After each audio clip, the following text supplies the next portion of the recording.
Hello and again welcome to my channel Danish Career Counseling and I am Dr. Mohammad Danish. और आज जो मैं आप लोग के लिए एक वीडियो शेयर कर रहा हूँ, this video is about the GIC lecturer exam. Okay, तो GIC लेक्चरर के लिए जो प्रीलिम्स है वो ऑलरेडी हो चुका है और बच्चे काफ़ी उम्मीद से हैं कि शायद उनको मेंस देने का मौका मिलेगा, क्योंकि जो GIC लेक्चरर का एग्ज़ाम आया था वो PGT के मुकाबले काफ़ी टफ आया था। GS में बच्चों को घुमा दिया। सब्जेक्ट जो आए थे वो भी काफ़ी स्टैंडर्ड लेवल के आए थे, नेट लेवल के क्वेश्चंस उसमें आए थे। तो काफ़ी बच्चों को ये लगता है कि हो सकता है कि कम स्कोर पे सिलेक्शन होने के चांसेस हैं। और मैंने इसके ऊपर एक वीडियो भी बनाई थी, मैंने बताया था कि किस तरीके से जो पेपर टफ होता है और जिसमें 1/3 माइनस मार्किंग होती है, तो उसमें कट ऑफ जो है 50 से 60% या 50 से 55% के बीच में रहती है। और जो बच्चों ने मुझे रेस्पॉन्स किया है उससे भी मुझे ये आइडिया लग गया कि जितने बच्चों ने मुझे कमेंट किया तो सबके नंबर वही आ रहे हैं।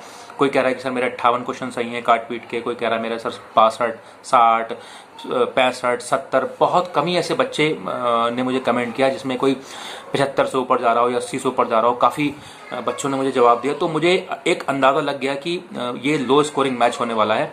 कुछ सब्जेक्ट में छोड़ के हो सकता है जिसमें पेपर आसान हो गया हो तो उसमें मेरिट हाई चली जाए, लेकिन फिर भी PGT जैसी नहीं जाएगी जैसे PGT में चली जाती है कि साहब 80% सही करने वाला भी इस उम्मीद में नहीं होता है कि मेरा सिलेक्शन होगा या नहीं होगा, क्योंकि वहाँ माइनस मार्किंग नहीं होती है।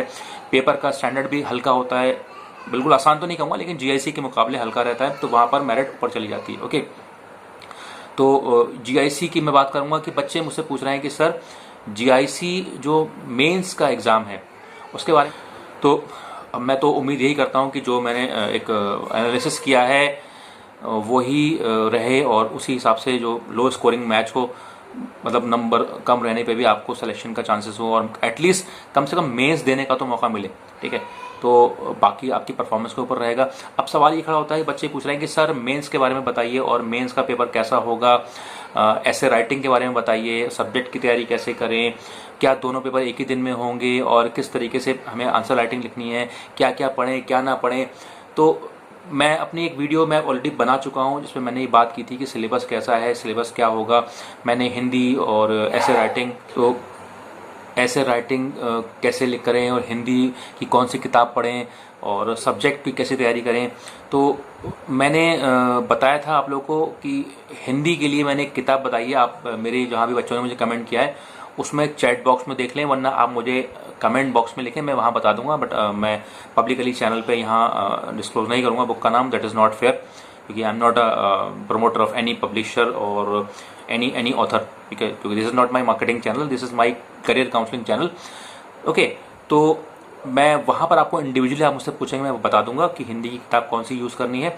वैसे आप सबको मालूम है, कॉमन किताब है, बहुत मशहूर किताब है, सब लोग वही पढ़ते हैं, मैंने भी वही पढ़ी थी और बहुत अच्छी किताब है। उसके अंदर सब कुछ दे रखा है, आपको जो भी पढ़ना है, तत्सम, तद्भव, समानार्थी वर्ड, अनेकार्थी वर्ड, जो भी हिंदी का कंटेंट सिलेबस में दे रखा है, जो मैंने सिलेबस शेयर किया है तो वो आप उसमें देख सकते हैं।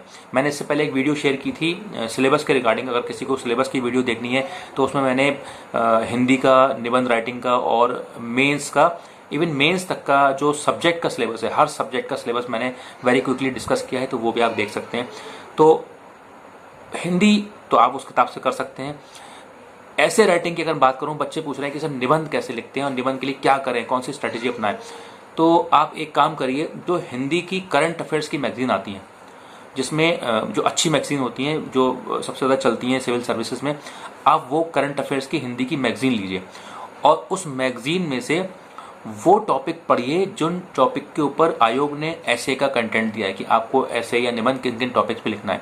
जैसे संस्कृति है, कल्चर है, साइंस एंड टेक्नोलॉजी है, एनवायरनमेंट है, तो इससे रिलेटेड टॉपिक्स जो हैं वो आपको उस करंट अफेयर्स की किताब में मिलेंगे कि क्या हाल फिलहाल में चल रहा है। और ज़्यादातर जो पिछले 6 महीने के टॉपिक्स होते हैं उन्हीं के ऊपर ऐसे पूछा जाता है, तो आप उनको हिंदी में पढ़िए। क्योंकि हिंदी में पढ़ने के लिए मैं क्यों बोल रहा हूँ, क्योंकि आपको ऐसे हिंदी में लिखना है। अदरवाइज मैं आपसे कहता कि इंग्लिश की मैगजीन पढ़िए, लेकिन यहाँ पर्पस करंट अफेयर्स मजबूत करना नहीं है, यहाँ हमें हिंदी में ऐसे लिखना सीखना है। तो उसके लिए हमें ये देखना पड़ेगा कि मैगजीन में लोग लिखते कैसे हैं, किस तरीके से पैराग्राफ लिखा जाता है किसी भी टॉपिक के ऊपर। तो जब आप वो सारे टॉपिक पढ़ेंगे, 1 से 2 बार पढ़ेंगे, तो आपको ये अंदाजा हो जाएगा कि हाँ हमें लिखना क्या है। क्योंकि एक बात याद रखिएगा, बहुत से लोग कहते हैं कि ऐसे लिखने की प्रैक्टिस करिए। लिखना चाहिए, बिल्कुल लिखना चाहिए, लिखने की प्रैक्टिस करना चाहिए, लेकिन लिखने की प्रैक्टिस करने से सिर्फ आप कम टाइम में लिखना सीख सकते हैं। लेकिन आपको लिखना क्या है ये कहाँ से पता चलेगा? तो उसके लिए जो मैं आपको मैगजीन्स बता रहा हूँ, जो भी करंट अफेयर्स की अच्छी मैगजीन आती हैं, वहाँ से आपको आइडियाज़ डेवलप होंगे। क्योंकि जब आपके माइंड में आइडियाज़ होते हैं तो फिर आप लिखने की प्रैक्टिस भी तभी करिए। अदरवाइज आप लिखने तो बैठ जाएंगे लेकिन माइंड में कुछ है ही नहीं, तो फिर आप पेन लिए बैठे रहेंगे और कुछ भी नहीं लिखेंगे और टाइम खराब हो जाएगा। तो पहले अपने अंदर नॉलेज डेवलप कीजिए, कंटेंट डेवलप कीजिए। देखिए, जब कंटेंट होता है तो हाथ ऑटोमेटिकली चलता है, और फिर आप प्रैक्टिस करिए लिखने की, तो ये स्ट्रैटेजी फ्रूटफुल होगी। लेकिन आप डायरेक्ट ही लिखना शुरू कर दें और कोई कोचिंग ज्वाइन कर लें कि लो मैं ऐसे राइटिंग की प्रैक्टिस कर लूँ, बिना नॉलेज के कोई आप ऐसे नहीं लिख सकते। और मैं अगर आपको अपना एग्जाम्पल बताऊँ, मैंने कभी ऐसे राइटिंग की प्रैक्टिस नहीं की, ठीक है। और हिंदी मैं लिख लेता हूँ, ठीक ठाक लिख लेता हूँ। हिंदी मीडियम से पढ़ा हूँ शुरू से, मेरा यूपी बोर्ड रहा, उसके बाद फिर मेरा मीडियम चेंज हो गया। लेकिन ये मेरे भी माइंड में था कि ऐसे राइटिंग की प्रैक्टिस करना चाहिए, लिखना चाहिए। लेकिन जब तक आपके पास कंटेंट नहीं होगा तो आप नहीं लिख सकते। तो फिर मैंने कंटेंट पर फोकस किया, अपनी नॉलेज को डाइवर्सिफाई किया और नॉलेज बढ़ाने की कोशिश की। तो जब मेरे माइंड में आइडियाज़ आते हैं और जब मैं ऐसे लिखने बैठता हूँ तो मेरा हाथ ऑटोमेटिकली भागता है।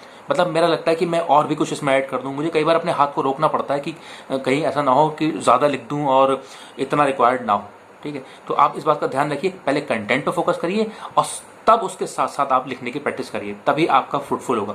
सिर्फ खाली लिखने से आपकी ऐसे राइटिंग मजबूत नहीं होगी। तो ये मेरी एक एडवाइस है, स्ट्रैटेजी है जो मैं फॉलो करता हूँ और मुझे बहुत फ़ायदा मिलता है इसे करने से। और यही स्ट्रैटेजी मैं अपनाता हूँ। मैं कुछ आर्टिकल्स भी लिखता हूँ, न्यूज़पेपर वगैरह में भी मेरे आर्टिकल आते हैं हिंदी के, और मैगजीन्स वगैरह में भी मेरे आर्टिकल छपते हैं। हिंदी में ही लिखता हूँ, इंग्लिश में भी लिखता हूँ, तो मुझे कोई दिक्कत नहीं होती। तो मेरा ये जांचा परखा हुआ ये एक्सपीरियंस है, तो आप इसे अप्लाई कीजिए। रही बात सब्जेक्ट की कि सर आपका जो ऑप्शनल सब्जेक्ट है उसकी कैसे तैयारी करें, तो आप ये ध्यान रखिए जो सिलेबस दे रखा है सब कुछ आएगा उसी में से ही। तो आपने वो सब पढ़ रखा है तो उसको एक बार रिवाइज करिए, ठीक है। उनको अच्छे से रिवाइज कर लिए, रीड करिए अच्छे से, एक नहीं, दो नहीं, तीन या चार नहीं, कम से कम 3-4 बार आप उसको रिवाइज करिए। जब रिवाइज करेंगे तो ऑटोमेटिकली आपका हाथ चलेगा एग्जाम में और आप उसे अच्छे से लिख भी सकते हैं, ओके।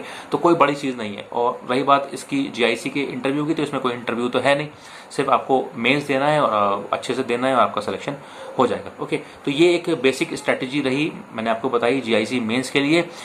और कट ऑफ की रही बात, तो बहुत जल्दी इसका भी आंसर की आएंगी और रिजल्ट आएगा। और मुझे जहाँ तक उम्मीद है कि कट ऑफ कम रहने की संभावना है, तो मेरी दुआ यही है कि जिनका पीजीटी में हो गया है तो बहुत अच्छी बात है, वो पीजीटी में जाएं। उनका नहीं हुआ है तो अपना जीआईसी के मेंस के लिए फोकस करें और पॉजिटिव रहें हमेशा, अपने आप को एक सकारात्मक सोच के साथ आगे बढ़ें, कभी भी हताश ना हो। किसी भी इलीगल एक्टिविटीज़ में, धरना प्रदर्शन, लड़ाई झगड़ा, इन सब बातों में इन्वॉल्व ना हो, सिर्फ पढ़ाई पर फोकस करें, अपने आप को डेवलप करें और करियर में आगे बढ़ें। तो मेरी शुभकामनाएं हैं आपके साथ। और आपको एक वीडियो पसंद आई हो तो उसको ज़रूर लाइक करिएगा, शेयर करिएगा और सब्सक्राइब करिएगा मेरे चैनल दानिश खैरी काउंसलिंग। और जो भी आपके डाउट है वो मुझसे आप मेरे चैनल पे पूछ सकते हैं। Keep on watching my videos, keep sharing your views, your questions. I am happy to help you out whenever I get time. So it's my humble request. I would feel pleasure to give the answer of all your questions. Okay. So thank you very much. Thanks for watching.